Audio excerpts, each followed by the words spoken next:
Hello student. बेटा हम chapter पढ़ रहे थे हाउ टू ऑर्गेनिज्म रिप्रोड्यूस। हमने सेक्सुअल रिप्रोडक्शन डिस्कस कर लिया, sexual reproduction in flowering plant discuss कर लिया। Let's continue. अब हम डिस्कस करेंगे reproduction in human. It is one of the most important characteristics of the life. फिर से हम एक बार रिकॉल करेंगे what is reproduction. Reproduction is the life process in which living thing give rise to individual of their own kind. It ensures perpetuation of their own species. It brings about variation in individual to adopt in the given surrounding. Thus the individual die but the species not extinct. बेटा reproduction क्या होता है? अपने ही जैसे जीवों को उत्पन्न करने की प्रोसेस को हम बोलते हैं रिप्रोडक्शन। रिप्रोडक्शन के द्वारा क्या करता है? एक स्पीसीज अपने ही स्पीसीज को क्या करता है? आगे बढ़ाता है। इट ब्रिंग्स अबाउट वेरिएशन, इसी के कारण वेरिएशन आते हैं और वेरिएशन के कारण ही इवोल्यूशन आता है। रिप्रोडक्शन के कारण ही बेटा इंडिविजुअल डाई हो जाता है, लेकिन उसकी जो प्रजाति है वो डाई नहीं होती है, वो आगे बढ़ती होती है।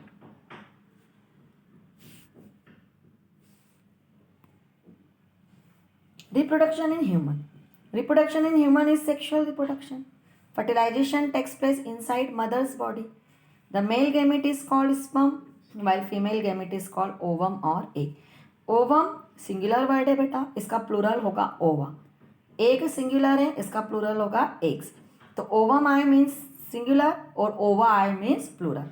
मेल गैमेट को हम बोलते हैं बेटा स्पर्म और फीमेल गैमेट को बोलते हैं ovum. The union of sperm and ovum result in the formation of embryo which develops in mother's womb. Womb means uterus. After 9 months, mother give a birth to baby. After the birth, the baby feed on mother's milk secreted by her mammary gland for certain time. बेटा जो milk बनाने वाली gland होती है उसको हम क्या बोलते हैं? Mammary gland. और बेटा ये जो है मैमल्स का सबसे स्पेसिफिक कैरेक्टरिस्टिक्स है. As human body takes birth from mother's वॉर्म, ह्यूमन आर विविपेरस एनिमल. बेटा ह्यूमन क्या करते हैं? बेबी डिलीवर करते हैं, इसलिए ह्यूमन भी किस कैटेगरी में आते हैं? विविपेरस. विविपेरस का मीनिंग क्या होता है? Viviparous animals are animals that give life birth and they provide nutrition for the offspring. जो यंग वंस को डिलीवर करते हैं और अपने बेबीज को फीड कराते हैं वो कहलाते हैं विविपेरस, लेकिन जो एग्स अंडे देते हैं वे कहलाते हैं ओविपेरस. अब हम समझेंगे बेटा व्हाट इज पुबर्टी. पुबर्टी क्या होता है? Puberty is the period in children's lives when they experience physical changes by which their bodies eventually become adult bodies that are capable of reproducing. बेटा जब बच्चे की बॉडी में चेंजेस फिजिकल चेंजेस आना शुरू हो जाते हैं और अब वो एक एडल्ट बॉडी एडॉप्ट करने वाले होते हैं, और मतलब उनकी जो बॉडी है, उनके जो रिप्रोडक्टिव ऑर्गन्स है वो फंक्शनल हो गए हैं, तब उस एज को हम बोलते हैं बेटा पुबर्टी. और जब बच्चे पुबर्टी की एज पे पहुंचते हैं उनमें जो चेंजेस आते हैं बेटा उसको हम बोलते हैं secondary sexual characteristics. Secondary sexual characteristics mail and female में डिफरेंट होते हैं, लेकिन कुछ चेंजेस होते हैं जो कॉमन होते हैं, जैसे development of pimples. Pimples male में भी आ सकता है और फीमेल में भी आ सकता है. तो मेल में सेकेंडरी सेक्सुअल कैरेक्टर क्या क्या है बेटा? Growth of hair on the face, armpit and pubic region. Voice become deeper. Growth of penis and testicles. Shoulders grow wider and heavier. बेटा उनकी बॉडी पे हेयर ग्रोथ होने लगती है मेल की, बॉयज़ की. उनकी आवाज़ भारी हो जाती है, शोल्डर चौड़े हो जाते हैं, पेनिस और टेस्टिकल ग्रो हो जाता है. फीमेल में क्या चेंजेस आते हैं? Growth of hair on armpits and pubic region. Breast develop. Growth of vagina and uterus. Pelvis widens. कभी भी आपसे बोला जाए कि write the secondary sexual character of boy, girl और मेल या फीमेल, तो आपको इनमें से 2-3 कैरेक्टर्स लिखना है बेटा. अब प्राइमरी सेक्सुअल कैरेक्टर क्या होते हैं बेटा? जिन कैरेक्टर्स के साथ बच्चा जन्म लेता है वो कहलाते हैं उसके प्राइमरी सेक्सुअल कैरेक्टरिस्टिक्स.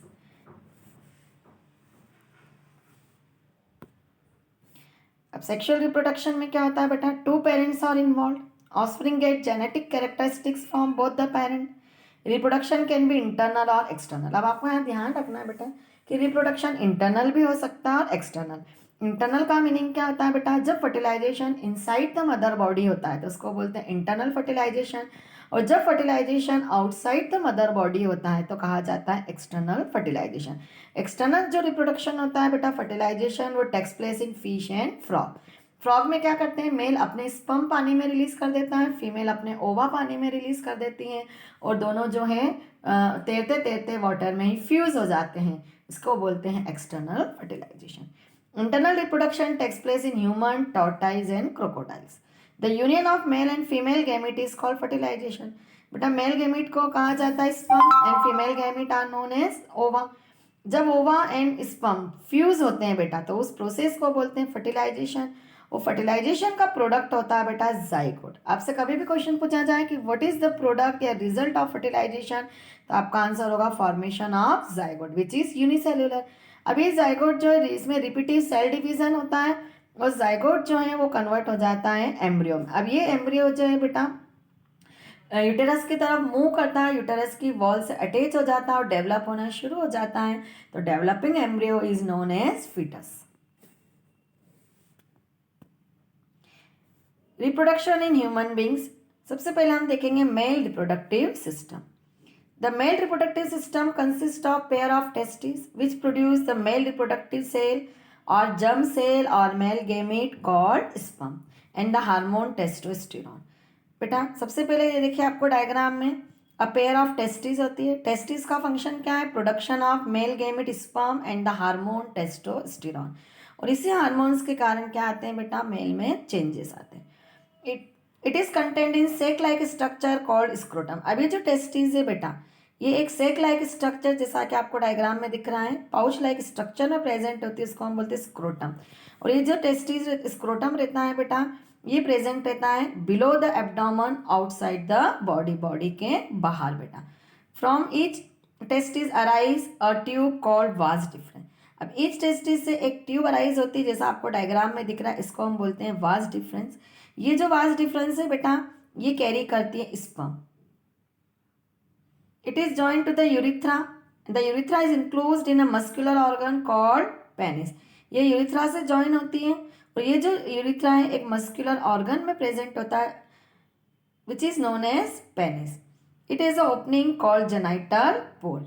अब ये जो यूरिथ्रा है बेटा ये कॉमन पैसेज है for both urine and sperm. Question आता है कि what is the common passage for both urine and sperm in male, तो आंसर होगा urethra. The seminal vesicle and prostate gland produce fluid. अब दो असेसरी ग्लैंड होती है बेटा, seminal vesicle and prostate gland, ये दोनों मिलके क्या करती है बेटा एक फ्लूइड बनाते हैं which is known as semen which provide nutrition and help in the movement of sperm. ये है बेटा स्पर्म। स्पर्म के 3 पार्ट्स होते हैं, head, middle piece and tail. ये जो स्पर्म है बेटा मूवेबल होता है, मूव करता है। फीमेल गैमेट जो होते हैं वो स्टेशनरी होते हैं लेकिन जो मेल गैमेट रहते हैं वो मोबाइल रहते हैं, मूव करते हैं। तो इसको आगे बढ़ने के लिए फ्लूइड मीडियम और न्यूट्रिशन प्रोवाइड करता है सीमन, और सीमन बनाता है बेटा seminal vesicle and prostate gland. Question आता है कि what is the function of seminal vesicle and prostate gland, तो they produce fluid which provide nutrition and help in the movement of sperm. फिर function पूछा जाता है टेस्टिस का, hormone का नेम पूछा जाता है, नेम द मेल हार्मोन, तो आंसर क्या होगा बेटा टेस्टोस्टेरोन। फिर जेनाइटल डक्ट का नाम क्या है बेटा वाज डिफरेंस। इसको जेनाइटल डक्ट क्यों कहा जाता है, क्योंकि ये स्पर्म कैरी करती हैं। फिर बेटा ये जो रहता है स्क्रोटम ये बिलो द एब्डोमिनल रहता है क्योंकि इसमें टेस्ट क्या प्रेजेंट है बेटा a pair of testis. Testis क्या फॉर्म करती हैं, स्पर्म फॉर्मेशन करती हैं। अब स्पर्म फॉर्मेशन के लिए क्या करना पड़ता है बेटा ऑप्टिमम टेम्परेचर मेंटेन करना पड़ता है। अगर टेम्परेचर बॉडी टेम्परेचर से ज़्यादा हो जाता है बेटा तो स्पर्म क्या हो जाते हैं, डाई हो जाते हैं। तो स्क्रोटम क्या करता है बेटा ऑप्टिमम टेम्परेचर मेंटेन रखता है। ये हो गया बेटा हमारा मेल रिप्रोडक्टिव सिस्टम। अब नेक्स्ट वीडियो में हम डिस्कस करेंगे female reproductive system. Thank you.